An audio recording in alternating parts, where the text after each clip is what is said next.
अस्सलाम वालेकुम once again. कुछ बहुत बोर सी बातें कल हमने पढ़ी। कल बस पहला और आखिरी बोर दिन था क्योंकि उसमें काफ़ी ज़्यादा रट्टे वाली चीज़ें थी। ऑल्दो आज भी डेफिनेशंस चल रही हैं, लेकिन अब आज चीज़ें ऐसी हैं जो आपकी पिछली नॉलेज से कनेक्ट हो जाती हैं। कल हम लोगों ने कंपनी लॉ को बाकायदा पढ़ने की कोशिश की थी, डेफिनेशंस देखने की कोशिश की थी। कंपनी की डेफिनेशन समझ आई? क्या होती है कंपनी? जो इस एक्ट में रजिस्टर हुई हो या कंपनी लॉ में रजिस्टर हुई हो। और कंपनी लॉ में 4 लॉ आते हैं, 3 कंफर्म आते हैं और चौथा जो है वो अगर कॉन्टेक्स्ट अदरवाइज प्रोवाइड ना कर रहा हो तो वो आता है। तो वो 3 कौन से हैं शुरू वाले? Repealed companies act, companies ordinance 1984 और कंपनीज ऑर्डिनेंस 2016। ठीक है, और ये एक्ट भी शामिल होगा अनलेस कॉन्टेक्स्ट प्रोवाइड अदरवाइज। इसका मतलब कॉमनली ये बीच में काउंट होता है, लेकिन अगर कॉन्टेक्स्ट इस तरह से हो तो ये फिर काउंट नहीं होगा। ठीक हो गया। इन 2 डेफिनेशंस में कोई कन्फ्यूजन? ये दोनों क्लियर हैं। फिर हमने पढ़ा एक ऐसा सेटअप जो हम कह सकते हैं ऑल टाइप ऑफ कंपनीज, वो था बॉडी कॉर्पोरेट। 3 तरह के सेटअप इसमें काउंट होंगे। कौन सी 3 तरह के setup? Company incorporated under this act और कंपनी लॉ, यानी कि जिसको हम कंपनी कहते हैं वो इसमें शामिल होगा, और इनकॉर्पोरेटेड आउटसाइड पाकिस्तान वाली वो भी इसमें शामिल हो जाएंगे। Body corporate declared as body corporate in relevant statute वो भी इसमें काउंट होगा। तो ठीक है जी, ये इसमें 3 तरह की चीज़ें शामिल हो गई। ये तीनों समझ आ रही हैं? 2 एक्सक्लूड हो जाएंगी। कौन सी 2 एक्सक्लूड होंगी? कल का लेक्चर नहीं लिया था तो खुदा का खौफ करें, अभी शुरू के दिनों में इतनी डंडी नहीं मारनी आप लोगों ने। जुमला याद रखना है, सी लॉ इतना आसान है कि फेल हो जाता है। अगर शुरू में ये हालात हैं तो आगे तो बड़े बड़े टॉपिक्स आने हैं। तो ऐसे ना करें, डेली बेस पे रिवाइज ज़रूर करें। मुझे अंदाज़ा है कि रमज़ान में ज़रा थोड़ी सी हिम्मतें कम होती हैं, लेकिन सच्ची बात है कि रमज़ान से ज़्यादा पढ़ने का मौका ही कभी नहीं होता, क्योंकि आपने बेतुके बिला वजह बार बार के खाने नहीं खाने होते। दिन बड़ा प्योर डिफाइन हुआ होता है 2 सेगमेंट्स के अंदर, और फिर इबादत के दरमियान, नमाज़ों के दरमियान बड़े मज़े के इंटरवल मिल जाते हैं। और कुछ ऐसा टाइम होता है जिसमें कुछ भी नहीं हो रहा होता, तो उसमें पढ़ाई तो हो ही सकती है। अच्छा, मज़े की बात है, एक होता है ना पढ़ाई का मूड नहीं है।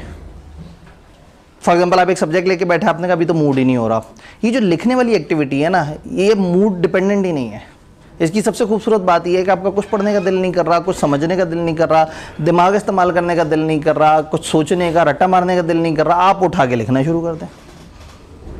तो ये तो एक ऐसी एक्टिविटी है जो आपके फारिग टाइम के बीच में एडजस्ट हो जाएगी। तो ऐसे ना करें, आप लोग साथ डेली इसको कम से कम जो है वो लिखें।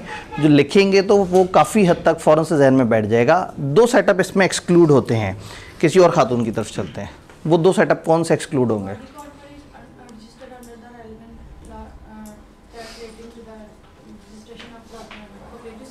ठीक है, कोऑपरेटिव सोसाइटी जो अपने कोऑपरेटिव सोसाइटीज़ के लॉ में रजिस्टर हुई हुई है वो इसमें से माइनस हो जाएगी। ठीक है,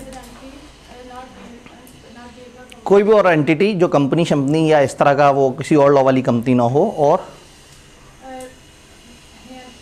मैं रट्टा भुला दिया ना जी, कोई और एंटिटी जिसको फेडरल गवर्नमेंट का मिनिस्टर, रेलेवेंट मिनिस्टर कह दे, नोटिफिकेशन दे दे कि इसको आपने बॉडी कॉर्पोरेट नहीं कहना।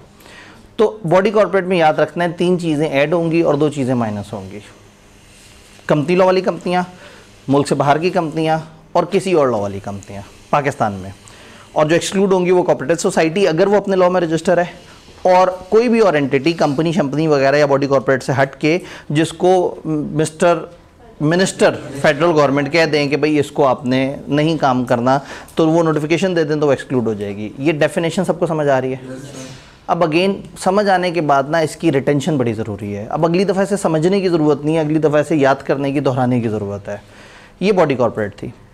अच्छा, एक होती है फॉरेन कंपनी और एक होती है कंपनी इनकॉर्पोरेटेड आउटसाइड पाकिस्तान। तो इनमें से बड़ा वर्ड कौन सा है? कौन सा ऐसा वर्ड है जिसमें ज़्यादा कंपनियाँ आ जाएंगी? Incorporated outside Pakistan. तो पूरी दुनिया में जितनी भी कंपनियां इनकॉर्पोरेट हुई हैं हम उन्हें कहेंगे इनकॉर्पोरेटेड आउटसाइड पाकिस्तान, और हम उन्हें बॉडी कॉर्पोरेट की बड़ी डेफिनेशन के अंदर कवर कर लेंगे। अब एक ख़ास किस्म की बॉडी कॉर्पोरेट होती है जिसको फॉरेन कंपनी कहते हैं। वो वाले भाई कल आप आए थे, ये फॉरेन कंपनी क्या चीज़ है? सर वो कंपनी जो इनकॉर्पोरेटेड होती है आउटसाइड पाकिस्तान, पहली बात जो इनकॉर्पोरेट आउटसाइड पाकिस्तान हुई है, और इनका कोई प्लेस हो जो पाकिस्तान के अंदर हो या उनका इंडियन ऑफिस हो जो पाकिस्तान में रजिस्टर कर रहा हो। ठीक है जी, इन्होंने बड़ी मज़े की बात कर दी। इन्होंने कहा मुल्क से बाहर हो और पाकिस्तान में इनका कोई या तो प्लेस ऑफ बिजनेस हो या लाइजॉन ऑफिस हो। प्लेस ऑफ बिजनेस का मतलब है ये खुद कारोबार कर रहे हो, खुद यहाँ बैठे हो, खुद फैक्ट्री डाल के बैठे हुए हो, खुद ऑफिस डाल के बैठे हुए हो, खुद काम कर रहे हो। नहीं तो कम से कम एक कोऑर्डिनेशन ऑफिस हो कि वो बैठे बाहर हैं लेकिन पाकिस्तान में एक राब्ता ऑफिस है जो उनसे ताल्लुक़ करवाता है, तो वो लाइजॉन ऑफिस हो। तो प्लेस ऑफ बिजनेस हो या लाइजॉन ऑफिस हो, इसके अलावा भी कुछ कोई ऐसा स्पेसिफिक तरीके से मौजूद हो जो कि लॉ ने बता दिया। तो इसमें अगर डेफिनेशन को देखें ना तो छोटे छोटे से बहुत सारे पॉइंट हैं। वो प्लेस ऑफ बिजनेस रखते हो या लाइजॉन ऑफिस रखते हो, वो फिजिकली मौजूद हों या ऑनलाइन मौजूद हों, वो खुद मौजूद हों या एजेंट के थ्रू मौजूद हों, ये तीनों बातें करनी है। प्लेस ऑफ बिजनेस या कोऑर्डिनेशन ऑफिस, नंबर 2 फिजिकल या ऑनलाइन, नंबर 3 इटसेल्फ मौजूद हो या थ्रू एजेंट। ये इटसेल्फ और थ्रू एजेंट वाली बात पहले लिखी है, वो बाद में लिखी हुई है। ये सारी बातें करने के बाद एंड पे लिख देना या किसी ऐसे तरीके से मौजूद हो जैसा बताया गया है। तो ये है फॉरेन कंपनी जी। स्पेसिफाई कौन करता है? जब भी लिखा होता है ना एज मे बी स्पेसिफाइड, तो या तो कंपनीज एक्ट उससे अगले किसी सेक्शन में उसको स्पेसिफाई करता है, लेकिन most importantly SECP securities and exchange commission of Pakistan, थोड़ा सा कल इसके बारे में जानने की कोशिश करेंगे इंशाल्लाह। तो ये उसमें नोटिफिकेशन दे देते हैं, ये SRO जारी कर देते हैं। उस SRO में लिख देते हैं कि वो जो लिखा था ना एज मे बी स्पेसिफाइड, उससे यहाँ ये मुराद ली जाएगी। तो SECP ने ये चालाकी की। डेलीगेटेड लेजिस्लेशन कल बात हुई थी, तो आपको याद है डेलीगेटेड लेजिस्लेशन का एक नुकसान होता है, वो जो अथॉरिटी उसे बना रही होती है वो अपनी पावर्स बढ़ा देती है। अब पता नहीं, मैं बड़े कॉन्फिडेंस से ही बोल देता हूँ ये सोच के कि आपको बी लॉ आता है। तो डेलीगेटेड लेजिस्लेशन में ये जो पार्लियामेंट वाले लोग होते थे ये कानून बनाने का इख्तियार देते थे किसी अथॉरिटी को, FBR को दे दिया, SECP को दे दिया, कुछ और इस तरह से, क्योंकि ये स्पेशलिस्ट लोग हैं। लेकिन जब ये बनाएंगे तो ये तो बहुत बड़ा लॉ बना देंगे। और दूसरा ये है कि उसमें अपने 4 दरवाजे रखेंगे कि कमिश्नर के पास जाके ये हो सकता है, कमिश्नर के ये इख्तियार हैं, ये इख्तियार हैं। तो सेम गोज़ हियर। SECP को जब ये मौका मिला तो उसे पता था कि बड़ी मुश्किल से 32 साल के बाद तो नया कानून बना है, 1984 से 2016। तो उन्होंने सोचा कि अब ऐसा ना हो कि अगले 32 साल तक इसमें अमेंडमेंट ना हो सके। तो जहाँ जहाँ उनको लगता था कि हमारा आगे दिल होगा हम चेंज करवाएं, तो बजाय इसके कि बार बार पार्लियामेंट के पीछे पड़े, उनके तरले करें, वो लोग मीटिंग ना करें, वो अपनी सियासतें करते रहें, तो इन्होंने जगह जगह मार्जिन रख दिया, अक्सर डेफिनेशन और अक्सर जगह कह दिया ये वाला तरीका या वो जो हम बता देंगे। तो एज मे बी स्पेसिफाइड में अब उनके पास फ्रीडम आ गई। हम अपने सिलेबस में कम से कम कोई 40 जगह पे ये जुमला देखेंगे, एज मे बी स्पेसिफाइड। और कई दफ़ा बच्चों ने टोटका लगाया होता है जब आगे जाते हैं ना कमती लॉ में, तो अगर कहीं आता है फलाना चीज़ के कंटेंट्स बता दें, फलाना के स्टेप्स बता दें, तो वो क्या करते हैं सबसे पहले सब पेज के सबसे एंड पे आते हैं और एक लाइन लिख देते हैं एज मे बी स्पेसिफाइड। कहते हैं ये तो आनी है, बाकियों को देख लेंगे कहीं ना कहीं। तो ये एज मे बी स्पेसिफाइड जहाँ जहाँ है उन्होंने SECP ने अपने पास रास्ता रख लिया। अब अगर उन्हें कोई भी लोकल छोटी सी चेंज करनी हो तो विदाउट पार्लियामेंट की अप्रूवल लिए वो एक SRO जारी करते हैं और लॉ के अंदर वो चीज़ अमेंड हो जाती है। इंतहाई इंटरेस्टिंगली ये जुमला तो हमारे सिलेबस में होता है एज मे बी स्पेसिफाइड, लेकिन अगर वो स्पेसिफाई कर चुके हैं किसी SRO में तो वो हमारे सिलेबस में नहीं होता, तो हमारे नज़दीक वो जुमले बेकार हो जाते हैं। फाइनल में खुदा ना खास्ता जो है वो आपको ये सारे के सारे पढ़ने पड़ेंगे। कैफ लेवल पे जो है वो एज मे बी स्पेसिफाइड का मतलब है जो SECP जब बता देगा। ऑल्दो उनमें से काफ़ी बातें बताई हुई हैं, लेकिन मैं आपको ये कहूँगा कि जब वो बता देगा तब देखी जाएगी। डन। फॉरेन कंपनी क्लियर है। कंपनियों की 3 किस्में और देखी, limited by shares, limited by guarantee. जिसको हम कॉमनली कंपनी कहते हैं वो लिमिटेड बाय शेयर्स होती है। इस कंपनी में शेयर कैपिटल लाजमी होता है और इस कंपनी में अगर मेंबर्स ने शुरू से ही पैसे दे दिए तो ज़ीरो लायबिलिटी, कंपनी डूबेगी, मेंबर को कुछ इजाफी नहीं देना। लेकिन एक ख़ास किस्म के मेंबर को पैसे इजाफी देने पड़ सकते हैं। वो कौन सा मेंबर है? ठीक है जी। अगर एक बंदे ने पार्टली पेड अप कैपिटल लिया हुआ था तो उसमें 1984 से ऑनवर्ड इन्होंने ये रूल मना कर दिया है, अब कोई उधार नहीं कर सकता। लेकिन चूंकि कंपनी लॉ तो सारी कंपनियों को डील कर रहा है, बचपन से बनी हुई, तो इसलिए उसमें लिखा हुआ है कि अगर उसका पार्टली पेड अप कैपिटल है वो फंस जाएंगे, उनको लायबिलिटी देनी पड़ेगी। ये बात हमें क्लियर है? लिमिटेड बाय शेयर में मेंबर की तब लाइबिलिटी होगी जब पार्टली पेड अप कैपिटल है, अगर नहीं है पार्टली पेड अप कैपिटल तो मेंबर्स की जीरो लाइबिलिटी। फिर एक सेकंड कॉन्सेप्ट था गारंटी लिमिटेड कंपनी, इसमें कहाँ तक होती है लाइबिलिटी? जितना मेंबर ने लिखा था कि मैं इतने लाख इतने हज़ार रुपए की गारंटी देता हूं, तो अगर कंपनी डूबेगी तो कंपनी के एसेट सेल होंगे, अगर पैसे फिर भी पूरे नहीं होते तो ये लोग जितनी जितनी गारंटी दे चुके हैं उतनी अमाउंट इनसे ले ली जाएगी। इस कंपनी में शेयर कैपिटल हो भी सकता है, नहीं भी, ज़्यादातर नहीं होता, लेकिन अगर इनका दिल किया कि हम शेयर कैपिटल ले आएँ तो इजाफी बात क्या याद रखनी है? अब अगर शेयर कैपिटल भी होगा तो वो जो शेयर कैपिटल वाली लाइबिलिटी थी अनपेड वाली, वो भी ऐड हो जाएगी मेंबर्स की। तीसरी कौन सी कंपनी थी? अनलिमिटेड कंपनी की क्या लाइबिलिटी होती है? अनलिमिटेड होती है, रेगुलर कंपनियों की तरह होती है, सिर्फ एक फ़र्क है कि इसकी लाइबिलिटी अनलिमिटेड होती है और मेंबर्स को घर से उनके अपने एसेट बेचने पड़ सकते हैं अगर ये कंपनी डूबी। इन तीनों कंपनियों में कोई कन्फ्यूजन, कोई सवाल, कोई परेशानी? जी सर, किसी एक मेंबर की अनलिमिटेड हो या सबकी? जी, क्या किसी एक मेंबर की अनलिमिटेड हो या सबकी? अनलिमिटेड कंपनी जब हम बोलते हैं तो ऑटोमेटिकली उसमें सबकी लाइबिलिटी अनलिमिटेड होती है। एक सेक्शन है जो हमारे सिलेबस में नहीं है, लिमिटेड लाइबिलिटी कंपनी के अंदर कुछ डायरेक्टर्स की किसी खास वजह से अनलिमिटेड लाइबिलिटी करनी पड़ती है हमें, बट वो हमारे सिलेबस में नहीं है। तो जिसको अनलिमिटेड कंपनी कहेंगे उसके सारे मेंबर्स की अनलिमिटेड होगी, किसी एक की नहीं, सबकी होगी। शेयर के हिसाब से होगी जी। अब क्या वो शेयर्स के हिसाब से होगी? अनलिमिटेड एक अनलिमिटेड अमाउंट को कहते हैं, उसकी कोई परसेंटेज से ताल्लुक नहीं है। एक बंदे ने 2 रुपए के शेयर खरीदे हुए हैं, एक ने 2 करोड़ के शेयर्स खरीदे हुए हैं, अगर वो दोनों अनलिमिटेड हैं तो उनमें से किसी एक से भी पार्टनरशिप की तरह सारा वसूल कर सकते हैं। याद है पार्टनरशिप में वो जो नॉमिनल पार्टनर बेचारा 1-2% वाला पार्टनर होता था, अगर पकड़ा वो भी जाता था तो वो भी 2-2.5 करोड़ रुपए देना पड़ते थे उसे, फिर बाद में बाकियों से कहता था भाई अब तुम लोग कंट्रीब्यूट करो।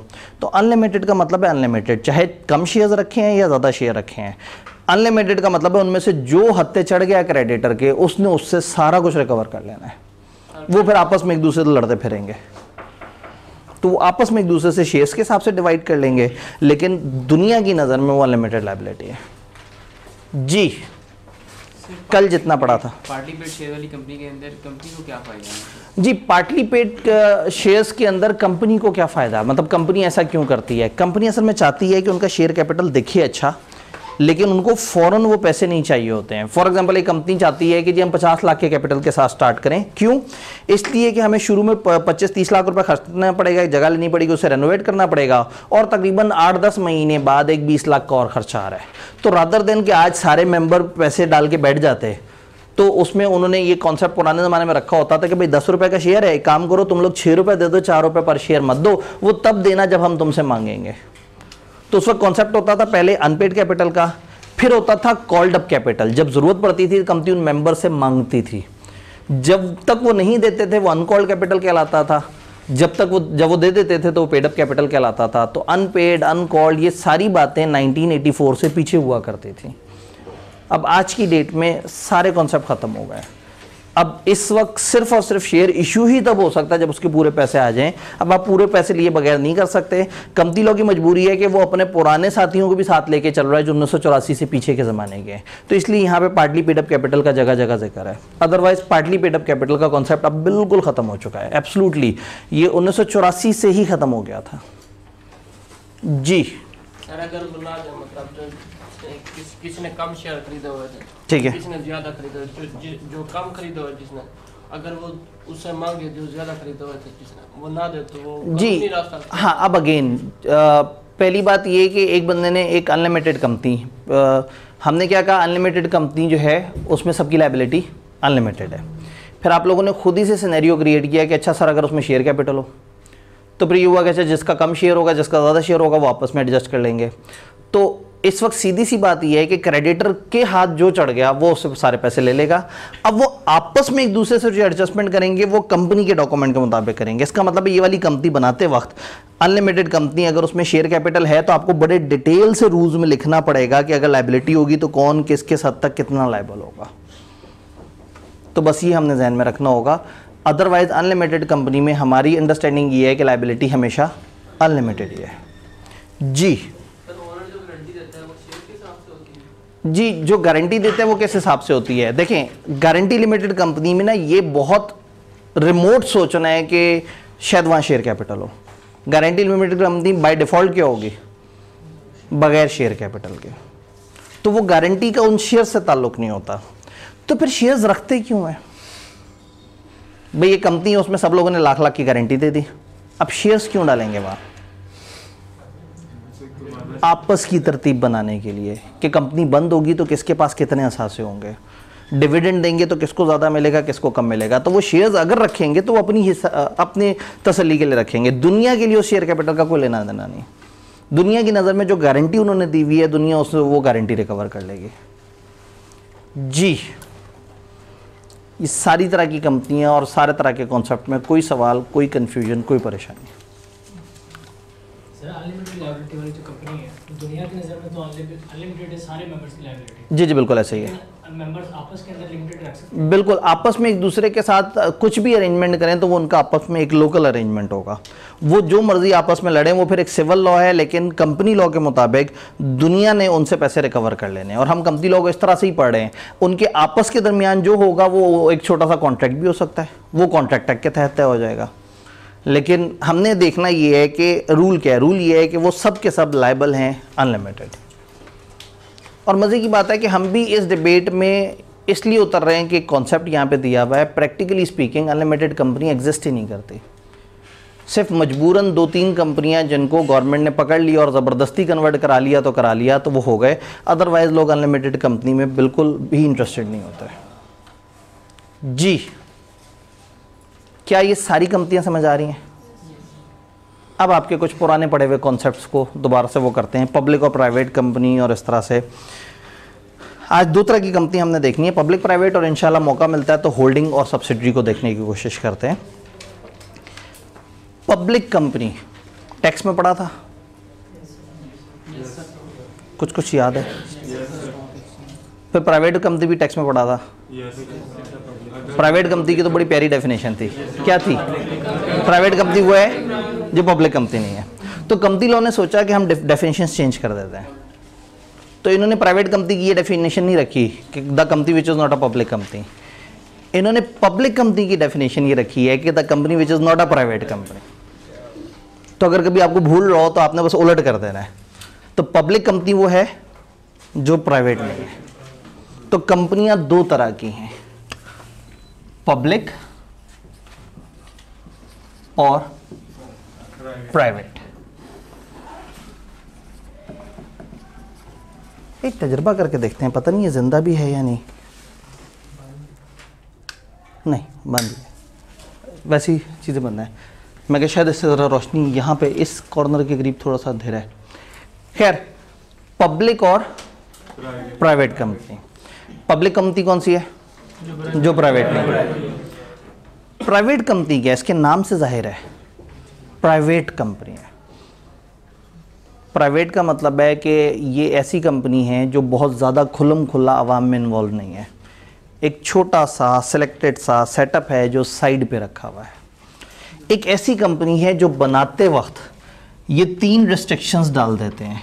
एक ये कह देते हैं कि इस कंपनी के मैक्सिमम 50 मेंबर्स होंगे।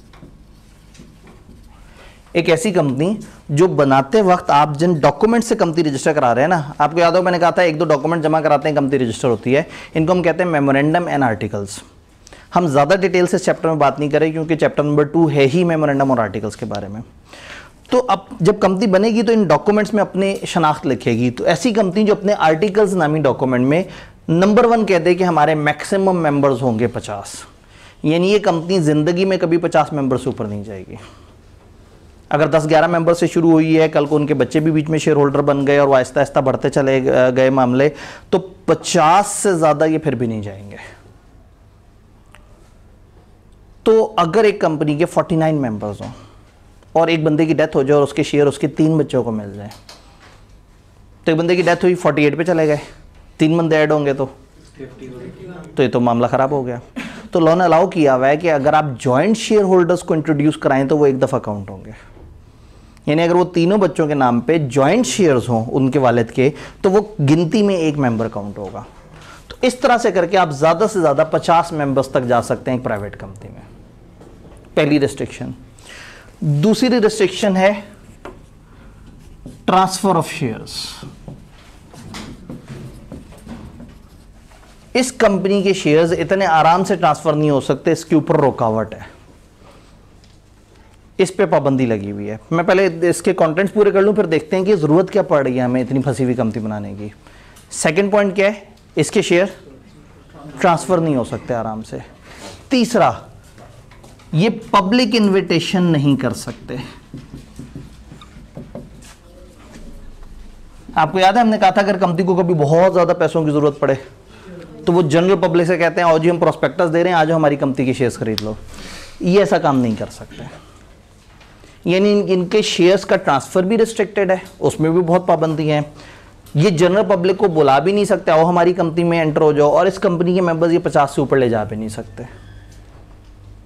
जब बना ही कंपनी रहे हैं तो इतनी फंसी हुई कंपनी क्यों ऐसा कर रहे हैं? प्रॉफिट कम लोगों में देना पड़े, एक कमर्शियल रीजन नजर आई। देखिए ना, मेरे पास अगर 10% शेयर्स हैं तो मुझे तो उतना ही प्रॉफिट मिलना है। अब बाकी मेरे अलावा 40 लोग हों या 400 लोग हों तो मुझे क्यों टेंशन है कि बंदे भी कम हो? इन्वॉल्वमेंट ज़्यादा नहीं होगी, ज़्यादा लोग डिसीजन मेकिंग में नहीं घुसेंगे, कम लोगों में डिसीजन मेकिंग रहेगी। ये नहीं होगा कि जलसा सा हो रहा है उसमें 700 लोग बैठे हुए हैं और बस वो उसमें नॉन सीरियस भी अच्छे खासे ज़्यादा हैं और कंपनी कम है और जो है ना वो मतलब फन टाइम ज़्यादा, मछली मंडी ज़्यादा बन गई है। तो एक तो थोड़ी सी सिलेक्टेड आवाम रहे। ये शेयर ट्रांसफ़र से रोकना, लोगों को बुलाने से रोकना, चलो लोगों को बुलाने से रोकने का मतलब है कि हम कम ही लोगों के साथ चलते रहें, तो एक बंदा शेयर ट्रांसफ़र क्यों ना करे?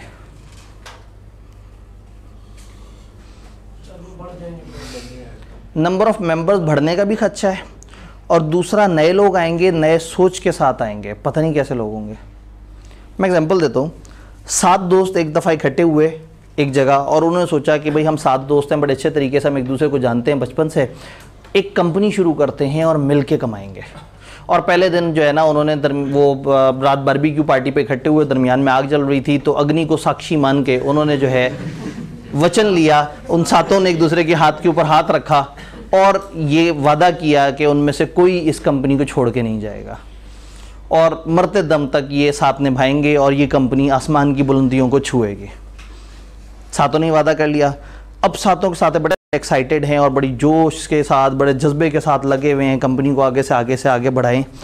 उनमें से कुछ 4 एक दोस्तों को पैसों की ज़रूरत पड़ी। एक बड़ा सेठ आया और उसने उन 4 से कहा कि हामिद कितने के शेयर्स हैं तुम लोगों के? उन्होंने अपनी तरफ से एक बड़ी सी वर्थ बताई, उसने पैसे दिए और उन सबके शेयर्स ले लिए। अब बाकी 3 जज्बाती जोशीले लोग अगले दिन जब काम करने आए तो सामने सेठ बैठा हुआ था, रिवॉल्विंग कुर्सी पे गोल गोल घूम रहा था।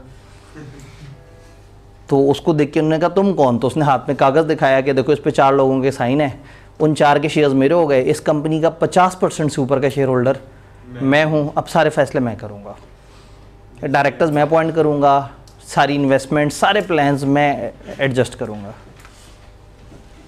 तो वो 3 दोस्तों की आंखों में आंसू आ गए और वो सोचने लगे कि काश उस दिन हमने आब्दी साहब का लेक्चर मिस ना किया होता, तो हमें पता लग जाता कि हमारे पास एक ऐसी कंपनी बनाने की ऑप्शन है जिसमें बग़ैर इजाज़त लिए कोई शेयर ट्रांसफ़र भी नहीं कर सकता। तो बजाय इसके कि एक दूसरे से वचन लें, एक दूसरे को कानूनी तौर पे पाबंद कर लें। आप कंपनी बनाएं ही वो जिसके अंदर इस तरह का मजाक ही ना हो सके।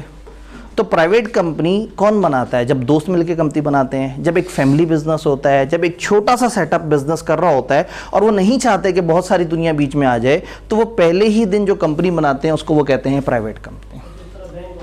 जी, जिस तरह से बैंक है, बैंक अपनी ओनरशिप में बहुत ज़्यादा लोगों को नहीं लाना चाहेगा, तो प्राइवेट कंपनी वो कंपनी है जिसमें आर्टिकल्स नामी डॉक्यूमेंट जो भी हमने नहीं पढ़ा, उसमें 3 रिस्ट्रिक्शंस लग जाएं। इसके मैक्सिमम नंबर ऑफ मेंबर्स 50 तक जा सकें, इसके ट्रांसफर ऑफ शेयर्स पे रिस्ट्रिक्शन हो, मना नहीं है, रिस्ट्रिक्शन, पाबंदी ये होती है कि सारे लोगों को बिठाना पड़ता है, सबसे इजाज़त लेनी पड़ती है, फिर शेयर बेच सकते हैं। और अगर बेचना है तो पहले ये लोग अगर कहेंगे तो इनको शेयर बेचने पड़ेंगे, अगर ये कहेंगे हमने भी नहीं खरीदने और इजाज़त भी दे दें तो फिर आप बाहर जा सकते हैं। ये सारी बातें हमारे सिलेबस में नहीं है, हमारे सिलेबस में सिर्फ एक लाइन है कि इसका ट्रांसफर ऑफ शेयर रिस्ट्रिक्टेड है। लेकिन मैं आपको कॉन्सेप्चुअली बताना चाह रहा हूँ कि बेसिकली रिस्ट्रिक्टेड से क्या मुराद है। और तीसरा, ये जनता को बुला नहीं सकते आओ हमारी कंपनी में इन्वेस्ट करो और हमसे शेयर्स ले जाओ। तो जो कंपनी रजिस्टर होते वक्त ये 3 रिस्ट्रिक्शन अपने आर्टिकल्स नामी डॉक्यूमेंट में डाल ले, इस कंपनी को कहेंगे हम प्राइवेट कंपनी। और पब्लिक कंपनी किसे कहते हैं भला? Which is not a private. ये 3 की 3 शर्तें जिसमें होंगी, तीनों की तीनों, वो क्या होगी? तो जिसमें एक भी शर्त मिस हो गई वो प्राइवेट नहीं रहेगी, टेक्निकली वो बन जाएगी पब्लिक कंपनी। यहां से एक भाई का एक सवाल था कोई। सर वो अगर पैसों की जरूरत पड़ जाए पब्लिक इन्विटेशन तो दे नहीं सकते। ठीक है, जितने लोग 7 लोग हैं और वो इकट्ठे होकर इतने पैसे देना भी नहीं करते। ठीक है, इन्होंने कहा अगर इस कंपनी को पैसों की शदीद ज़रूरत पड़ी, एक प्रोजेक्ट नज़र आ रहा है और एग्जिस्टिंग लोगों की कैपेसिटी भी उतनी नहीं है और हम जनरल पब्लिक को तो बुला नहीं सकते, अब क्या करें? तरीका नंबर 1, अगर आपके पास अच्छे एसेट्स हैं तो आप उनको सिक्योर करवा के बैंक से लोन ले लें। तरीका नंबर 2, अगर आपको लग रहा है कि कुछ भी नहीं हो सकता तो आप इकट्ठे हों और इस कंपनी को प्राइवेट से पब्लिक में कन्वर्ट करा लें। इन्हीं लोगों की रजामंदी से एक खास तरीका होता है, स्पेशल रेजोल्यूशन हम आगे चल के पढ़ेंगे, तो कुछ 75% लोग कम से कम अगर एग्री करेंगे तो हम इस कंपनी की कैटेगरी बदल भी सकते हैं। तो आप पब्लिक से प्राइवेट भी हो सकते हैं, प्राइवेट से पब्लिक भी हो सकते हैं, इन्हीं मेंबर्स की रजामंदी से आप ऐसा कर सकते हैं। तो ऐसा नहीं है कि आपने अगर एक प्राइवेट या पब्लिक कंपनी बनाई तो बस जिंदगी भर आप फंस गए, आप कभी भी उसको प्लस माइनस करवा सकते हैं। डन? सर पब्लिक कंपनी में रिस्ट्रिक्शन लगा सकते हैं ट्रांसफर ऑफ शेयर्स का? जी, क्या पब्लिक कंपनी में रिस्ट्रिक्शन लगा सकते हैं? पब्लिक कंपनी में रिस्ट्रिक्शन लग सकती है, अगर बाकी 2 शर्तें नहीं मौजूद तो वो फिर भी पब्लिक कंपनी कहलाएगी। यानी बाय डिफॉल्ट पब्लिक कंपनी में रुकावटें नहीं होती, लेकिन इन 3 में से कोई सी 2 रुकावटें अगर लगाना चाहें खुद से तो लॉ ने मना नहीं किया। लेकिन अगर रिस्ट्रिक्शन लगानी ही है तो वो बेहतर यही समझेंगे कि वो प्राइवेट कंपनी ही बनाए। जी, मैंने इसीलिए कहा मना नहीं है, रेस्ट्रिक्टेड है, प्रोहिबिटेड नहीं है। प्रोहिबिटेड होता है बैन, कर ही नहीं सकते। रेस्ट्रिक्टेड का मतलब क्या है? कुछ रुकावट है उसमें, और रुकावट क्या है वो मैंने आपको बताया। क्या रुकावट है? सबको बिठा के सबसे इजाजत लेनी पड़ेगी और फिर पहले इनको ऑफर करना पड़ेगा कि मैंने बेचने, तुमने खरीदने तो बताओ। अगर वो इजाज़त भी दे दें और वो खुद भी ना खरीदें तब आप फिर बाहर के किसी बंदे को बेच सकते हैं। तो ये 7 दोस्तों के केस में अगर वो 4 बेचना चाह रहे थे तो उन्हें पहले इनसे इजाज़त लेनी थी, और अगर ये खरीद लेते तो फिर बाहर के बंदे तक कंपनी ना शिफ्ट होती। जी, ये 7 लोग पब्लिक कंपनी भी बना सकते हैं? ये 7 लोग जो मर्जी करें पब्लिक कंपनी बना लें, 3 लोग भी बना सकते हैं पब्लिक कंपनी, कोई रुकावट नहीं है। क्लियर? जी, म्यूचुअल कंसेंट से ये नंबर ऑफ मेंबर्स ये बढ़ जाए, अगर म्यूचुअल कंसेंट से नंबर ऑफ मेंबर्स बढ़ जाएं, देखें आपस की रजामंदी तो आपस की रजामंदी है और एक तरफ है कंपनी लॉ। तो जरा सोचें कंपनी लॉ और आपस की रजामंदी में ज्यादा भारी क्या होगा? तो ये चाहें भी तो भाई किसी दिन सारे आपस में मिलकर तय कर लें कि काम करते हैं, हम सारे कानून तोड़ देते हैं। तो ये आपस में कॉन्ट्रैक्ट एक्ट के मुताबिक तो बड़ी प्यारी बात इन्होंने कर ली है, लेकिन इस कंपनीज एक्ट के मुताबिक इन्होंने गलत हरकत की है। तो ये म्यूचुअल कॉन्सेंट से भी रूल्स के अगेंस्ट नहीं जा सकते। अगर आपने एक प्राइवेट कंपनी बना के 3 रूल्स रख दिए हैं तो म्यूचुअल कॉन्सेंट से आप ये रूल नहीं तोड़ सकते। हाँ, म्यूचुअल कॉन्सेंट से आप कैटेगरी चेंज कर सकते हैं, कैटेगरी चेंज कर दें, आप आज़ाद हो जाएंगे। जी सर अगर 50 से ज़्यादा मेंबर हो जाएं तो उन्हें पब्लिक में भी नहीं दे तो क्या जी, हो जाएगी? अगर 50 से ज़्यादा हो जाएं, पहली बात है हो सकते नहीं कानूनी तौर पे, फिर भी अगर हो जाएं तो फिर क्या होगा? इन्होंने कानून की खिलाफ वर्जी कर दी। कानून की खिलाफ वर्जी करने पे क्या होगा? हम जगह जगह देखेंगे मुख्तलिफ तरह की पेनल्टीज़, मुख्तलिफ तरह के जुर्माने इन लोगों को पड़ रहे होते हैं, इलीगल एसोसिएशन बन जाती है, इनके कॉन्ट्रैक्ट्स वायलेट हो जाते हैं, बहुत कुछ है। अभी तो आज तो हमने डेफिनेशन पढ़ी है, अभी तो कहानी बहुत लंबी है। कंपनी लॉ की खिलाफ वर्जी कब कब कहाँ कहाँ करने पे कितना कितना जुर्माना होता है वो हम देखेंगे। तो हमारी किताब में जुर्माने भी बहुत सारे दिए हुए हैं। जी, क्या हमें पब्लिक और प्राइवेट अपने तमाम इफ़ एंड बट्स के साथ समझ आ गई है? असल चीज़ तो सिंपल है, ये तो हमारे अपने अंदर के का इंसान खुद ही से कंफ्यूज होना चाहता है, तो हम कहते हैं अगर ऐसे करके वैसे करके तैसे करके जैसा हो जाए, आहिस्ता आहिस्ता ये आदत खत्म हो जाएगी। आप लोग बी लॉ पढ़ के आए हैं ना, तो ज़रा वकालत है अभी जहन में। सी लॉ में वकालत वाला चक्कर ही कोई नहीं, आपके जज्बात साइड पे, एहसासात साइड पे जो लिखा है वो है, वो नहीं है तो गलत है, और गलत है तो जुर्माना होगा। लेकिन सर अगर फिर भी गलत हो जाए तो फिर भी थोड़ा सा जुर्माना हो जाएगा, तो इसमें परेशान ना हो। ये अच्छी बात भी है, इसमें हम बिलो की तरह परेशान नहीं होंगे कि हर वक्त ही बैठे सोचते रहें कि आई के पता नहीं क्या वैरायटी करा देगा। आई के जो वैरायटी कराएगा वो इसी के अंदर रहते हुए कराएगा। तो इधर जो हमें पता है वो एब्सोल्यूट है, अगर वो इससे हटके को बात पूछेगा तो हम, चूंकि वो नहीं होगा तो हम कहेंगे एज पर डेफिनेशन चीज़ें ऐसे हैं, उसके अलावा कुछ नहीं है। तो यहाँ हम अपनी सोच नहीं क्रिएट कर सकते, जैसे वहाँ कंसिडरेशन के अंदर कर सकते थे, ऑफर के अंदर कर सकते थे, एक्सेप्टेंस के अंदर। यहाँ पे उस तरह का मजाक नहीं है, ये बड़ा सीधा सीधा सा लॉ है। प्राइवेट हमें समझ आई? और पब्लिक कौन सी है? जो प्राइवेट नहीं है। हमें जो लिख देते हैं ये not a private. Private company की एक स्पेशल फॉर्म भी है, उसको हम कहते हैं SMC। ये प्राइवेट कंपनी की रेगुलर डेफिनेशन है, लेकिन एक खास किस्म की प्राइवेट कंपनी भी लॉ ने अलाउ की हुई है, जिसको हम कहते हैं SMC, single member company. Single member company का मतलब है कि एक भाई साहब आए, उसने कंपनी बनाई और कंपनी के 100% शेयर्स खुद ही ले लिए। प्राइवेट कंपनियां बाकियों में कम से कम 2 मेंबर्स होने चाहिए, लेकिन एक खास किस्म की कंपनी अलाउड है, SMC, सिंगल मेंबर कंपनी। उसमें एक बंदा 100% शेयर्स खुद ही खरीद लेता है, खुद ही डायरेक्टर बन जाता है, खुद ही कंपनी का ओनर होता है, खुद ही कंपनी को चलाता है अपने तरीके से।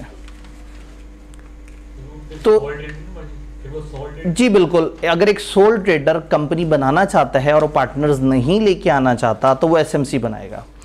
इसका मतलब है कि वो दिखने में वो सोल ट्रेडर होगा, लेकिन कानूनी एतबार से लायबिलिटी के हिसाब से वो SMC होगा। तो वो अपनी लायबिलिटी डिफाइन कर लेगा, एक कंपनी बनाएगा, उस कंपनी के सारे शेयर्स खुद खरीद लेगा। तो टेक्निकली वो कंपनी कुछ नहीं है, इसी बंदे का अक्स है, लेकिन लिमिटेड लायबिलिटी मिल जाएगी।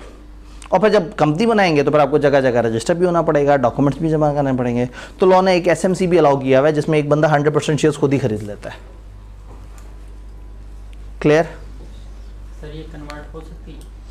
कोई भी कंपनी कभी भी किसी भी तरीके से कन्वर्ट हो सकती है। इनमें से किसी भी कंपनी की कन्वर्जन का कोई भी प्रोसेस हमारे सिलेबस में नहीं है। फिर भी आप में से कुछ लोगों को कई दफ़ा काफ़ी ज़्यादा चीज़ें जाननी होंगी, चाहते होंगे, मैं आपको सेक्शन का रेफरेंस दे दिया करूँगा। सेक्शन 46 से 50 के दरमियान इन सारी कंपनियों को कन्वर्ट करने का प्रोसेस दिया हुआ है, जिनमें से एक भी सेक्शन हमारे सिलेबस में नहीं है। लेकिन अगर आप कंपनीज एक्ट 2017 डाउनलोड करें तो सेक्शन 46 से 50 के दरमियान ये ऐसे कैसे बनेगी, वो यहाँ कैसे आएगी, इसके अंदर क्या चेंजेस होंगी, उसके अंदर SMC से प्राइवेट, प्राइवेट से SMC, अनलिमिटेड से लिमिटेड, लिमिटेड से अनलिमिटेड, वो सारे तरीके वहाँ बताए हुए हैं। अल्हम्दुलिल्लाह उनमें से कोई भी सिलेबस में नहीं है। सर ये जरूरी है जो सिंगल मेंबर कंपनी है इसमें डायरेक्टर वो खुद ही हो? जी, क्या ज़रूरी है कि वो खुद ही डायरेक्टर हो? वो खुद कम से कम डायरेक्टर होगा, अपने अलावा कुछ और डायरेक्टर्स भी ला सकता है, लेकिन वो खुद बाय डिफ़ॉल्ट डायरेक्टर होगा। जी, SMC समझ आई? पब्लिक की 2 किस्में, और ये मैं आपको नहीं बताऊंगा, आप मुझे बताएंगे, लिस्टेड और अनलिस्टेड। मैं ज़्यादा से ज़्यादा आपको ये बताऊंगा कि लिस्टेड का एक दूसरा नाम भी होता है। अब आप बड़े हो गए हैं तो आपको वो भी पता होना चाहिए। खुदा ना खास्ता पेपर में आई कैप जज्बाती हो के अगर लिख दे कोटेड, अनकोटेड, तो लिस्टेड का एक और नाम भी होता है। हमारी किताब ने एक्सप्लेन नहीं किया हुआ, लेकिन ऑन अ सेफर साइड आपको पता हो कि एग्जामिनर किसी भी टाइम पे एक मूड में बैठा हो और प्रैक्टिकल नाम उसका लिख दे, तो कोटेड लिस्टेड को कहते हैं, अनकोटेड अनलिस्टेड को कहते हैं। ये लिस्टेड क्या चीज़ होती है? ये लिस्टेड क्या चीज़ होती है? जिसके शेयर स्टॉक एक्सचेंज पे ट्रेड हो सकते हो। वो कंपनी जिसने स्टॉक एक्सचेंज पे अपने आप को रजिस्टर करवाया हुआ और जिसके शेयर्स स्टॉक एक्सचेंज वगैरह पे हम आराम से ट्रेड कर सकते हो, उसको हम कहेंगे लिस्टेड। तो जिस कंपनी के स्टॉक एक्सचेंज पे शेयर्स नहीं है लेकिन ट्रेडिंग हम उसकी कर सकते हैं, वो अनलिस्टेड है। इसका मतलब पब्लिक कंपनी के शेयर्स में तो कभी भी कोई भी खरीदो फरोख्त कर सकता है, कोई मसला नहीं। लेकिन अगर आप चाहते हैं कि हज़ारों लाखों लोग आपकी कंपनी में खुल्लम खुल्ला ट्रेडिंग करें और एक ईजी तरीके से ट्रेडिंग करें, तो आप स्टॉक एक्सचेंज पे जाके रजिस्टर होते हैं। तो फिर स्टॉक एक्सचेंज नामी मार्केट में लोग आके शेयर्स बड़े आराम से खरीदो फरोख्त कर लेते हैं। तो अगर मैं एक इन्वेस्टर हूँ, मेरे पास पैसे हैं और मैं चाहता हूँ कि मैं ऐसी कंपनी खरीदूँ शेयर्स खरीदूँ जिसको कल को बेचना भी आसान हो, तो मैं अनलिस्टेड के शेयर्स नहीं खरीदूँगा, मैं लिस्टेड के खरीदूंगा, क्योंकि लिस्टेड के शेयर स्टॉक एक्सचेंज पे खरीदना भी आसान है, बेचना भी आसान है। अनलिस्टेड वाले स्टॉक एक्सचेंज पे नहीं है, तो फिर क्या होगा, यारों दोस्तों से पूछना पड़ेगा, OLX पे देखना पड़ेगा, सर्च करना पड़ेगा, करते करते मैं पहुंचूंगा, खरीद तो लूँगा, फिर बेचते हुए फिर वही मुसीबत। तो अगर आप चाहते हैं कि एक सिर्फ इन्वेस्टमेंट की नीयत से कि भाई मेरे पास शेयर्स आए हुए हैं और कल को रेट बढ़ जाए तो मैं उसे बेच दूँ, तो लोग फिर लिस्टेड में इंटरेस्टेड होते हैं। तो जो कंपनियां लिस्ट हो जाती हैं उनके शेयर्स की ट्रेडिंग बढ़ जाती है, और जो लिस्ट नहीं होती उनके शेयर्स की ट्रेडिंग उतनी ज़्यादा नहीं होती। क्या हमें लिस्टेड अनलिस्टेड समझ आया? क्या हमें प्राइवेट और SMC समझ आया, अदर प्राइवेट और SMC? तो पब्लिक प्राइवेट दोनों तरह के सेटअप हमें समझ आ रहे हैं, रीज़न समझ आ रही है। अल्टीमेटली तो हमने याद करने में एक दफ़ा ज़रा स्क्रीन पे इसकी डेफिनेशन दिखा दूं ताकि जो है हम कहानी को फिर आगे बढ़ा सकें। एक भाई का रजिस्टर्ड भी हो, साल के एंड पे क्या है? रजिस्टर्ड हो, ये कैलेंडर ईयर है या इसका खुद का फाइनेंशियल ईयर होगा? नहीं, साल के एंड पे रजिस्टर हो क्या मतलब? मतलब वो SECP के साथ वो साल के एंड पे रजिस्टर्ड भी हो पब्लिक कंपनी। मैंने ऐसा कब बताया? टैक्स में पड़ा है। तो टैक्स में पढ़ा तो टैक्स के टीचर से जाके पूछें। इधर टैक्स में तो आपने कंपनी के अंदर फेडरल गवर्नमेंट भी पढ़ा हुआ है, मैं तो नहीं कंपनी के अंदर फेडरल गवर्नमेंट आपको बताया। टैक्स के अंदर तो कंपनी के अंदर आपने दुनिया जहान के सेटअप पढ़े हैं, याद है? 11 चीज़ें होती थी। तो वो टैक्स के टीचर से जाके पूछें कि सर आपने जो बताया है टैक्स के अंदर उसका क्या होगा। कंपनी लॉ के अंदर मैंने जो बताया है और जो हमारी किताब में, मैं उसकी जिम्मेदारी लूँगा। इसका एंड पे रजिस्टर्ड होना लाजिम नहीं? जब मैं बताऊँगा तो तब देख लेंगे। मैं तो अभी तक तो रजिस्ट्रेशन की तरफ तो गई नहीं, अभी तो मैं आपको बता रहा हूँ कंपनियाँ कितनी किस्म की हैं। मैं तो अभी आपको बताया नहीं आर्टिकल में क्या लिखा होता है, मेमोरेंडम में क्या लिखा होता है। अब हो सकता है आप कहें सर आपने कंपनी के बारे में बताया, बताइए मरेगी कैसे, तो मैं आपको कहूँगा पूरा चैप्टर हम इस पर पढ़ेंगे, लेकिन आगे चल के पढ़ेंगे ना। तो किसी और लॉ, किसी और सब्जेक्ट में आपने कोई और बात पढ़ी है तो ज़रूर उसने आपकी जानकारी में इजाफा किया है, लेकिन कंपनी लॉ के पेपर में अगर आप वो लिखेंगे तो ICAP को भी बुरा लगेगा और आपका भी नुकसान होगा। तो while in company law do as company law does, while in Rome do as Roman do। तो इसलिए टैक्स में आपने जो पढ़ा होगा, आप टैक्स के किसी टीचर को मेल करके उनको मैसेज करके उनसे पूछ लीजिएगा सर आपने ये बात बताई थी, मुझे इसमें कन्फ्यूजन है। मैंने सी लॉ के टीचर से पूछा तो उन्होंने कहा यार हमारे यहाँ तो ऐसा कुछ नहीं है, आप उनसे पूछो जो आपको बताया। होता है समटाइम हम अंडरस्टैंडिंग लेना चाहते हैं, आप ज़रूर लें। आपका चैट GPT भी है, जाके उस पर लिख लें, गूगल पे जाके लिख लें। लेकिन कंपनी लॉ की सबसे खूबसूरत बात यह है कि इतना ही है। तो अभी हमने शुरू के 1-2 हफ्ते ना ये आदत ख़त्म करनी है। वो जो हम अपने दिमाग को 15 जगह घुमाते थे और जो सामने 4 लाइनें होती थी वो याद नहीं करते थे, उन 4 लाइनों के इफ़ एंड बट में इतनी देर तक पड़े रहते थे कि वो रूल भूल जाता था और पेपर में सवाल देख के कन्फ्यूज़ हो जाते थे। तो अब ज़िंदगी आसान होने वाली है, यही तो मज़े हैं। तो पब्लिक और प्राइवेट कंपनी में जितना मैंने आपको बताया और जो मैं अभी स्क्रीन पे दिखाने लगा हूँ, एक दफ़ा स्क्रीन पे भी दिखा दूँ ताकि सवाल मज़ीद कवर हो जाए। पब्लिक कंपनी किसे कहेंगे? A company which is not a private company. वहाँ आपने उलट तरीके से पढ़ा हुआ था, listed whose securities are listed on stock exchange and are traded on it. जिसके शेयर सिक्योरिटीज़ में preference share, ordinary share, debentures, इस तरह की बहुत सारी चीज़ें आती हैं। ये सब लफ्ज़ हम जगह जगह अपने सिलेबस में मजीद भी पढ़ेंगे। जिसकी सिक्योरिटी स्टॉक एक्सचेंज पे ट्रेड होती हो वो लिस्टेड है, और जिसकी नहीं होती लिस्ट वो अनलिस्टेड है। प्राइवेट कंपनी 2 तरह की है, सिंगल मेंबर कंपनी और other, which consist of a single member who is director of the company. जो सिंगल मेंबर पे मुश्तमिल है जो कि डायरेक्टर होता है। अब हमारा दिल करे कि अच्छा सर अगर वो पहले दिन से डायरेक्टर ना हो, तो मैं कहूँगा भाई डेफिनेशन में जब लिखा है कि वो डायरेक्टर है तो है, उसके अलावा आपका दिल करता है कि कुछ और डायरेक्टर ऐड कर दें तो कर दें, लेकिन इस डेफिनेशन के अगेंस्ट पर नहीं जा सकते। तो सिंगल मेंबर होगा और वही डायरेक्टर होगा। ये कंपनी अपने नाम के साथ SMC प्राइवेट लिख देती है ताकि फ़र्क हो जाए कि ये वाली कंपनी और बाकी कंपनियों में डिफरेंस है। अदर प्राइवेट कंपनी क्या है? कंपनी कम से कम 2 मेंबर्स के साथ रजिस्टर हो सकती है। इसके अलावा SMC तो 1 से रजिस्टर होगी, कम से कम 2 के साथ रजिस्टर होगी, और ये रिस्ट्रिक्ट करती है 3 चीज़ों को। मैक्सिमम नंबर ऑफ मेंबर्स को 50 तक लेके जाती है। Member jointly holding share shall be counted as 1 member. ये बात याद है, जो जॉइंट शेयर होल्डर्स हैं वो 1 काउंट होंगे। Right to transfer the share by members के ऊपर रिस्ट्रिक्शन है, save as otherwise provided in act. अजीब सी बात लिख दी, save as otherwise provided in the act. क्या मतलब होगा इसका? सिवाय इसके कि जहां लॉ ने कोई तरीका बता दिया हो। मैंने आपसे क्या कहा था, शेयर्स पे ट्रांसफर पे रिस्ट्रिक्शन है, मना नहीं है, रिस्ट्रिक्शन है।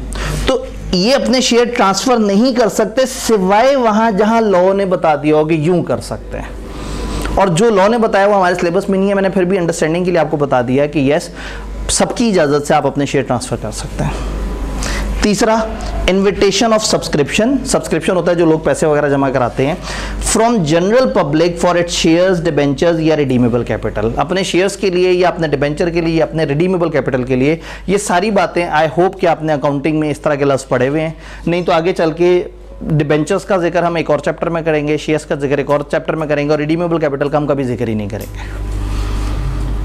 तो आप लोगों के पास इतने सारे और सब्जेक्ट हैं जिसमें इस तरह की फजूल बातें हो रही होंगी, मोस्ट इंपॉर्टेंटली MFA, तो वहाँ आप इनके ज़रा ज़्यादा करैक्टरिस्टिक्स पढ़ेंगे। इधर हम सिर्फ इसको लीगली देखेंगे।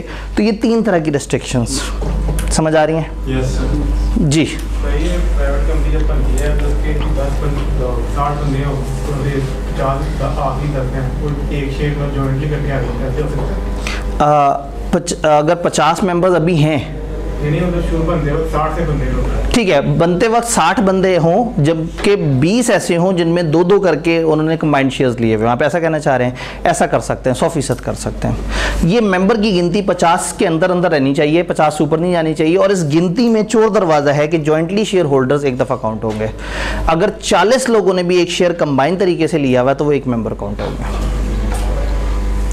तो क्या ये डेफिनेशन समझ आ गई? जी सर ये लिस्टेड है लेकिन वो शेयर जो है वो ट्रेड नहीं होते, ये पॉसिबल है? अगर एक लिस्टेड है तो उसके शेयर्स ज़ाहिर है ट्रेड होने के लिए हैं, लेकिन अगर एक कंपनी लिस्टेड है और मार्केट में उसकी किसी वजह से ट्रेडिंग नहीं हो रही तो कोई बात नहीं, अल्लाह उन्हें मौका देगा दोबारा। अगर कभी कंपनी बेहतर हो गई तो उसमें ट्रेडिंग शुरू हो जाएगी। यानी ये आपके कंट्रोल में नहीं है ना, आप लिस्ट करा सकते हैं लेकिन आप ज़बरदस्ती लोगों को तिजारत पे मजबूर नहीं कर सकते। तो हम नॉर्मली कहते हैं कि जिसके शेयर स्टॉक एक्सचेंज पे लिस्ट हों और उस पर ट्रेड होते हों, ट्रेड होते हों का मतलब वो वहाँ बिकने के लिए आते हों, ना बिकें वो किस्मत है, उससे आपकी लिस्टिंग ख़त्म नहीं हो जाएगी। काफ़ी आगे चल के हम एक रूल पढ़ेंगे वाइंडिंग अप के अंदर, अगर एक कंपनी लिस्टेड हो और साल तक उसमें कोई कार्रवाई ना हो तो अदालत तो उसकी वाइंडिंग अप करा सकती है। कि ये तो मजाक हुआ है ना कि लिस्टेड भी है और इसमें कोई कार्रवाई नहीं हो रही। जी, सामने जो डेफिनेशन दी हुई है उसमें कोई कन्फ्यूजन क्लियर है? कंपनी में ज्वाइन नहीं करता है, ये अगर 40 मेंबर आ गए तो फिर इसके लिए डिसीजन मेकिंग के लिए। जी बिल्कुल, प्राइवेट कंपनी में जॉइंटली का क्या फ़ायदा है? 40 मेंबर आ गए तो क्या होगा? असल में मैं तो आपकी एक्सट्रीम एग्जांपल से अगली एग्जांपल दी थी ना, आपने कहा अगर 60 हो, फिर मुझे था अब आप कहेंगे 70 हो, फिर आप इससे पहले कि 100 तक पहुँचो तो मैं खुद ही पहुँचा दूँ कि 40 भी हो सकते हैं। ये एक सहूलत है जो इसलिए दी गई है कि अगर कभी आप 50 से ऊपर जाने लगें, भाई 50 से ऊपर क्यों जाएंगे? एक बंदा अगर सबकी रजामंदी से किसी और बंदे को शेयर बेच रहा है तो एक माइनस होगा एक ही प्लस होगा। 50 से ऊपर एक ही सूरत में जाएंगे, एक बंदा मर जाए, उसके बच्चे ज़्यादा हों और उनमें शेयर्स डिवाइड हो रहे हों, ये वजह हो सकती है। तो ऐसी सूरत में अगर आप नंबर ऑफ मेंबर्स बचाना चाहते हैं तो आपके पास ये चोर दरवाज़ा मौजूद है कि आप उनको कंबाइंड शेयर होल्डिंग दे दें। डिसीजन मेकिंग में वो अगर डिसीजन मेकिंग में क्या होगा, ये एक अच्छा सवाल है। ऑल दो सिलेबस में नहीं है, लेकिन ये जो 3-4 लोग कंबाइंड होंगे ना, इनका नाम रजिस्टर पे जब हम लिखेंगे तो उनसे पूछेंगे बताओ पहला नाम किसका लिखें, वो कहेंगे जी हमारे बड़े भाई का लिख देंगे, सबसे ज़्यादा मोतबर है। जिसका नाम लिखेंगे मीटिंग में उसी को ख़त भेजेंगे, वही आ सकता है और वही सबके बिहाफ पे वोट डालेगा। तो कंपनी के अंदर बैठे हुए हमारी गिनती सीधी रहेगी। जी कंफर्म, ऑल क्लियर? ये हमारा आसान टॉपिक था, तो लेकिन ये है कि हमने सवाल ऐड करके ज़रा ऐसे थोड़ा सा और वो खूबसूरत बना दिया, लेकिन ये चीज़ हमें समझ आ गई, पब्लिक और प्राइवेट। अब दामने वक्त में होल्डिंग सब्सिडी वाली गुंजाइश तो नहीं रही। मेरा ख्याल था कि हम तकरीबन 15-20 मिनट इस टॉपिक को देंगे और 30-1 मिनट उस टॉपिक को देंगे, लेकिन हमने तकरीबन कोई 45 मिनट तो इसी टॉपिक को, 45 नहीं 40 मिनट इस टॉपिक को दे दिए। कोई मसला नहीं, मेरे पास जेब में एक छोटा टॉपिक पड़ा हुआ है। वो छोटा टॉपिक क्या है?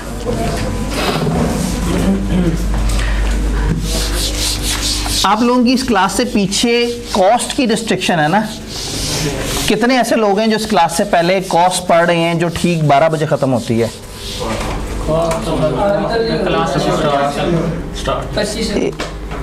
मंडे से होगी, इसका मतलब है सिर्फ कल का दिन हमारे पास सेफ है। कल हम अपनी क्लास के टाइम को थोड़ा सा पीछे कर सकते हैं, वरना नहीं। ठीक है, चलें लेक्चर एंड तक इसके बारे में सोचते हैं। चूँकि मैं पहले बड़ा एक्साइटेड था, मैंने कहा फ्राइडे वाले दिन हम आराम से 11:30 से 12:30 कर लिया करेंगे, और चूँकि वो अगली क्लासेस भी इफ़ेक्ट हो रही हैं तो थोड़ा सा उनका आगे पीछे करना है। लेकिन फिर मुझे एहसास हुआ कि आप लोग तो अक्सर ऐसे लोग होते हैं, चूँकि जो सेकंड कम्बिनेशन बनता है वो ज़्यादातर बनता है CM में FR2 और कंपनी लॉ, तो CM और कंपनी लॉ के काफ़ी सारे कॉमन हो सकते हैं। तो कोई बात नहीं, फ्राइडे वाले दिन हम थोड़ा सा कम पढ़ लिया करेंगे। यस आप पहले कौन से बहुत एक्साइटेड है? आप तो डेली साथ साथ नहीं पढ़ के आ रहे अभी से ही। ठीक है, तो कल ठीक है, पहला वीक है, आदत ख़राब करने वाली बात है, एक वीक जल्दी बुलाएंगे और अगले वीक फिर दोबारा। ठीक है, फिर हम कल 12 बजे रखेंगे क्लास, लेकिन ख़त्म जल्दी कर लेंगे, 12:30 35 इस तरह से करके, डिपेंडिंग अपॉन अगर सवाल चल रहे हुए तो थोड़ा सा आगे चलेंगे, क्योंकि मैंने 20-25 मिनट का मार्जिन तो सवालों के लिए भी रखना है। अच्छा जी, अथॉरिटीज़ का जिक्र करते हैं।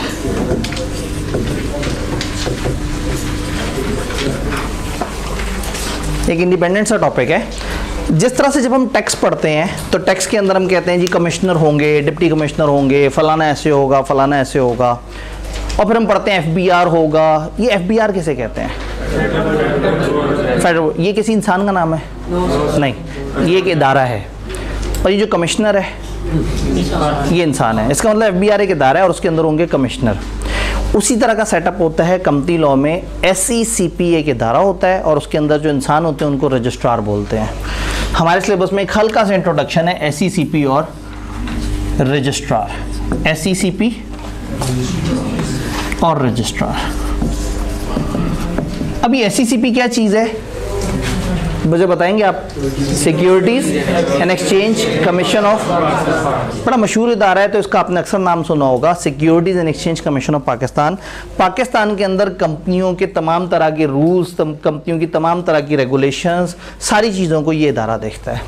यानी पाकिस्तान में कंपनियों के इवन कंपनीज एक्ट भी इसी इदारे ने बनाया है डेलीगेटेड लेजिस्लेशन में। तो कंपनियों के सारे रूल्स को देखता है, कंपनियों को बताता है कि आपने क्या करना है, रेगुलेट करता है, उनके रिकॉर्ड्स अपने पास रखता है। इसको लॉ ने बहुत सारी पावर्स दी हुई हैं और हमारी किताब में ये जुमला 3 दफ़ा लिखा हुआ है कि उसको बहुत सारी पावर्स मिली हुई हैं। SECP विफाक लेवल का एक इदारा है जो इस्लामाबाद में होता है। इसका हेड ऑफिस इस्लामाबाद में। फिर इसके जोनल ऑफिसेज हैं। हेड ऑफिस इस्लामाबाद में और 8 जोनल ऑफिसेज हैं।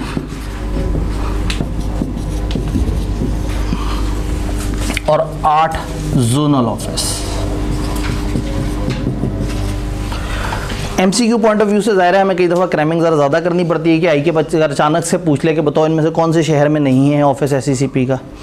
तो SECP के 8 जोनल ऑफिसेस कहाँ पे हैं? 4 प्रोविंशियल कैपिटल्स में, 1 वफाकी कैपिटल में। ये प्रोविंशियल कैपिटल्स कौन कौन से शहर हैं? लाहौर, कराची, पेशावर और कोयटा। ये 4 इस वक्त नॉन सूबे हैं। गिलगित बल्तिस्तान का स्टेटस अभी कानूनी तौर पर बहुत ज़्यादा क्लियर नहीं है। तो ये 4 सूबों के कैपिटल। और पाकिस्तान का कैपिटल क्या है?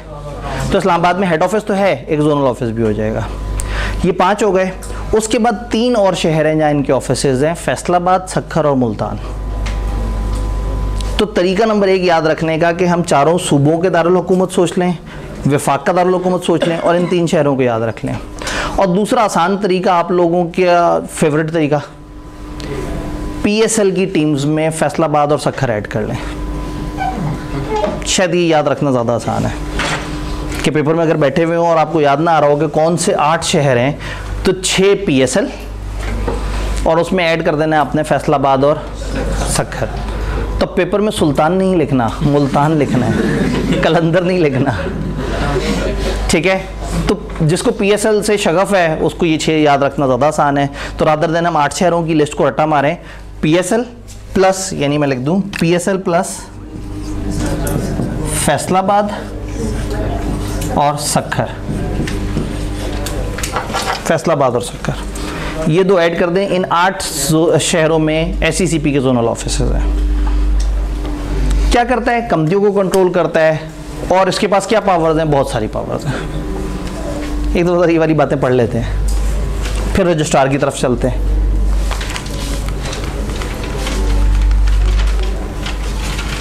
SECP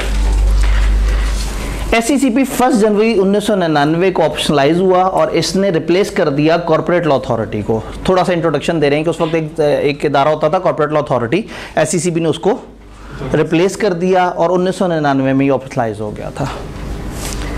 SECP का head office federal capital Islamabad में और 8 रीजनल ऑफिस हैं। 1 फेडरल कैपिटल में, 4 प्रोविंशियल कैपिटल में और 3 अदर मेजर सिटीज़ में, मुल्तान, फैसलाबाद, सक्खर। किताब ने यूँ बताया हुआ है, मैंने आपको देसी टोटका बता दिया कि PSL के अंदर आप फैसलाबाद और सक्खर ऐड कर लें। थोड़ा सा आगे चलते हैं। Law has vested various powers to, law ने SECP को बहुत सारी पावर्स दी हैं।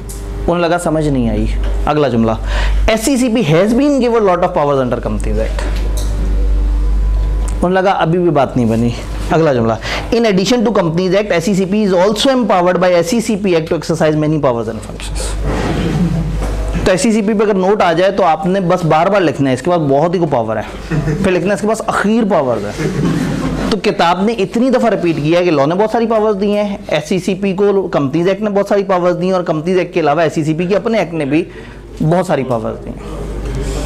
क्या करता है, किस तरह से करता है, बहुत ज़्यादा डिटेल से नहीं बताया, सिर्फ इतना सा लिखा हुआ है। SECP regulate the affairs of companies, insurance company, banking company, मुदारबा and non banking finance company. 4-5 category of companies हैं जिनको SECP चलाता है, सादा कंपनियों को, इंश्योरेंस कंपनियों को, बैंकिंग कंपनियों को, मुदारबा कंपनियों को और नॉन बैंकिंग फाइनेंस कंपनियों को। इनमें से बैंकिंग और इंश्योरेंस कंपनी का दूर दूर से हमें कोई ताल्लुक नहीं। मुदारबा कंपनियों के बारे में चैप्टर 10 में जाके पढ़ेंगे कि क्या होती हैं। और नॉन बैंकिंग फाइनेंस कंपनी भी हमारे सिलेबस में नहीं है। ये वो कंपनी है जो बैंक जैसे काम करती हैं लेकिन बैंक नहीं होती। तो SECP क्या करता है, आपने जुमला याद रखना है, इन सारी कंपनियों के अफेयर्स कंट्रोल करता है। कैसे कंट्रोल करता है? Through registrar. रजिस्ट्रार ये वाले भाई साहब।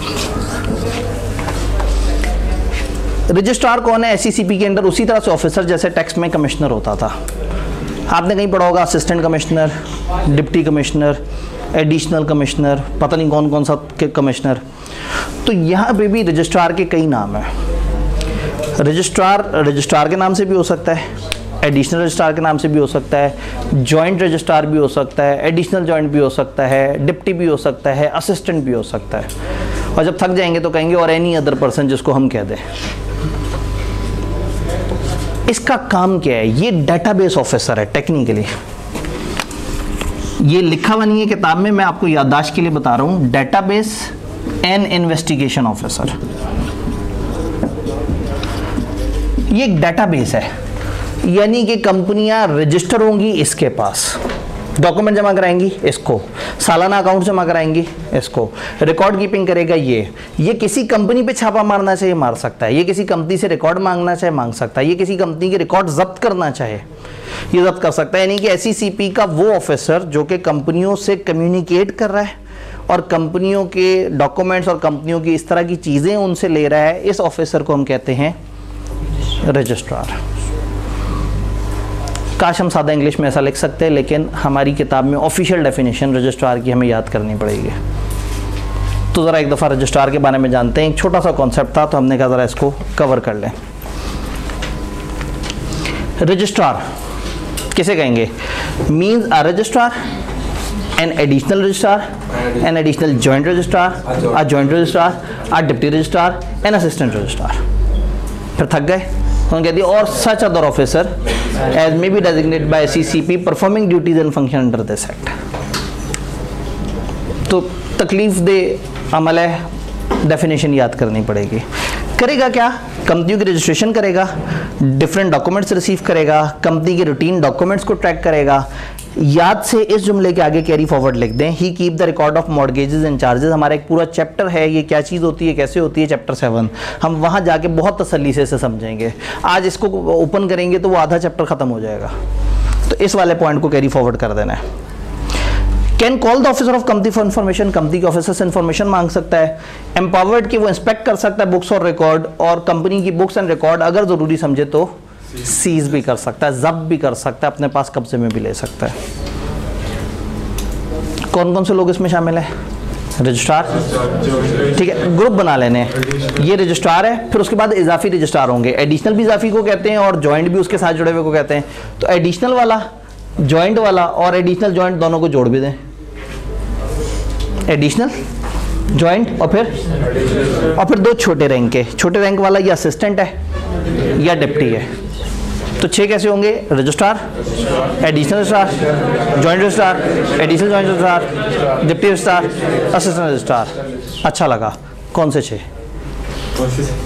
हाँ, सबसे पहले था रजिस्ट्रार, पहले registrar itself, additional registrar, additional joint registrar, joint registrar, उसके बाद डिप्टी रजिस्ट्रार और the last one assistant registrar. छा गए, जल्दी से 6 बता दें। Registrar, additional registrar, joint registrar, additional joint registrar, deputy registrar और असिस्टेंट। 6 पूरे हो गए। छा जाते हैं आप कहते हैं हमसे रट्टा नहीं लगता। बैठे बैठे पड़का दिया। 6 बता दें जल्दी से। Joint registrar, additional joint registrar, additional registrar, deputy registrar, assistant registrar, registrar. मैं ये सोचा था कि रजिस्ट्रार से कहानी शुरू नहीं की, एंड पे फंस जाएगा मामला। 5 होंगे तो ठीक है जी। हाँ जी, वो वाले भाई। एडिशनल जॉइंट है, पहले एडिशनल है बाद में जॉइंट है। अच्छा, डिप्टी रजिस्ट्रार, असिस्टेंट रजिस्ट्रार। याद रहेगा? यानी कि बस ये रजिस्ट्रार में सबसे तकलीफ दे बात है इसकी डेफिनेशन, और ये 6 चीज़ें अगर आप थोड़ा सा लॉजिकली उसको अरेंज कर लें तो आप उसको कवर कर सकते हैं। एक आखिरी दफ़ा ये डेफिनेशन सुनते हैं और फिर 6 कौन से हैं? Registrar, additional registrar, joint registrar, additional joint registrar, deputy registrar और असिस्टेंट रजिस्ट्रार। बिल्कुल ठीक है, 6 पूरे हो गए। तो बस अब आपने घर जाके ये 2 टॉपिक हैं हैंडआउट्स में, एक जगह पे पब्लिक प्राइवेट कंपनी दिया हुआ है हाफ पेज पे गालबन, और थोड़ा सा स्किप करके आगे जाएंगे क्योंकि हमें आज वक्त उस तरह से नहीं कवर हो सका। पब्लिक प्राइवेट कंपनी पेज 3 आपके पास हैंडआउट्स में आ रहा है। कल के लेक्चर से आगे ये वाला हमने ब्लॉक पढ़ा है, और फिर हमने क्या किया, हम आगे एक पेज पे आए, authorities official members and resolution.